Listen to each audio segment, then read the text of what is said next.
رزق میں خیر و برکت والا وظیفہ۔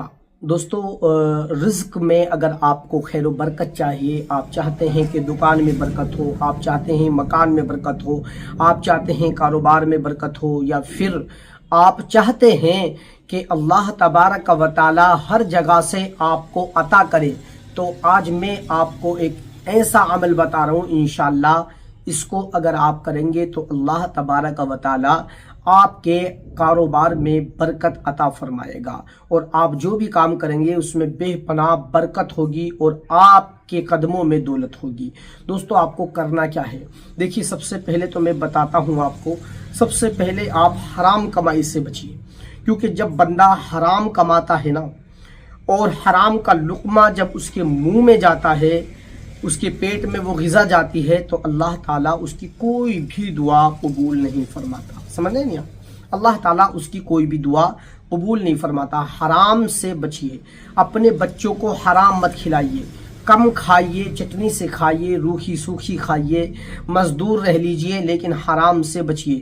جس طرح سے اللہ تبارک و تعالی حرام کھانے والوں کی دنیا میں دعا قبول نہیں فرماتا، وہیں آخرت کا شدید اور خطرناک عذاب بھی میرے رب نے ان کے لیے تیار کر رکھا ہے۔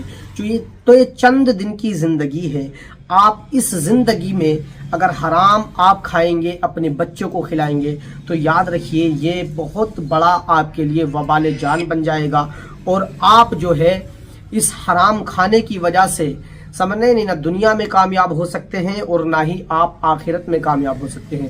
دوستو، حرام کی کمائی جو ہے خسارہ ہی ہے۔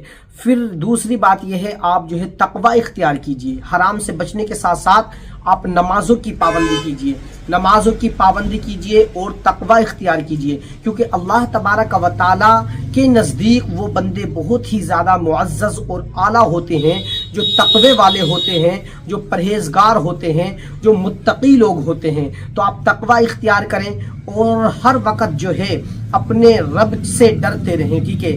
جب کوئی بھی بندہ اللہ رب العزت کی رضا کے لیے تقوی اختیار کرتا ہے تو اللہ اس کے اوپر سے پریشانیوں کو دور فرما دیتا ہے اور اس کے لیے دنیا اور آخرت میں آسانیاں پیدا فرما دیتا ہے، ٹھیک ہے؟ اس کے بعد آپ نمازوں کی پابندی کیجئے، اور عمل آپ سن لیجئے، آپ کو عمل کیا کرنا ہے۔ آپ کو عمل رزق میں برکت کے لیے روزانہ ڈیلی آپ کو سورہ کوثر ہر نماز کے بعد 3 مرتبہ پڑھنا ہے۔